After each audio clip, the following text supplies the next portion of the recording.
the Queen may need to stay in self-isolation for months to come due to the dangers of coronavirus. The monarch is to remain at Windsor Castle with Prince Philip for the time being rather than return to Buckingham Palace after the end of the Easter break, the Sunday Times wrote. And her diary is clear of any engagement which involves meeting members of the public until autumn, the paper added. Several key events in the royal diary have been cancelled due to the pandemic, including the Trooping the Colour Parade, summer garden parties and the Bremer Gathering in Scotland.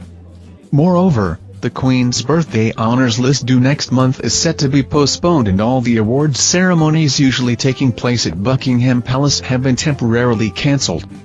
These measures have been taken to preserve the health of the 94-year-old monarch, who would be particularly vulnerable to the virus because of her age, but they have also raised concern among royal experts and commentators the Queen may not be seen in public for months, and possibly years, if COVID-19 remains a threat to the lives of Britons and a vaccine is not found. Royal author Andrew Morton believes the Queen may never be able to resume her royal duties and carry out the work she was doing before the pandemic. He told The Sun, "It's terribly sad but I can't see how the Queen can resume her usual job. The COVID-19 virus isn't going away soon and will be with us for months, if not years. It would be far too risky for the Queen to start meeting people on a regular basis. She has always loved getting out and meeting people but she can't take the risk.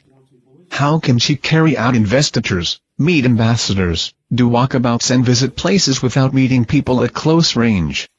If she gets the bug, it could be fatal and would put Prince Philip at risk."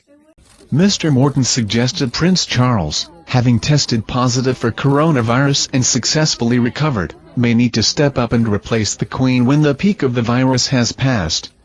He said, "Prince Charles is, of course, over 70 himself but he has had the virus and probably has immunity now. The Queen's speech last month was brilliant and it brought the country together. To quote Churchill, it was her finest hour, but from now on we are maybe only going to be seeing her on video links." The Queen's address on Friday was inspirational because she served during the war and she lifted spirits because she has authority from her lifetime of experiences. Scientists are still studying whether people surviving the novel coronavirus gets enough antibodies to become immune to COVID-19.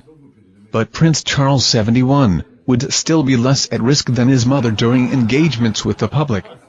These fears come after a royal commentator argued in 2017 the Queen may step back from royal duties and make Prince Charles Prince Regent.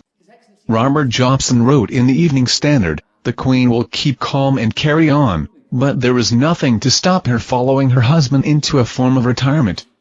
I understand she has hinted that she would consider a Prince Charles regency at 95.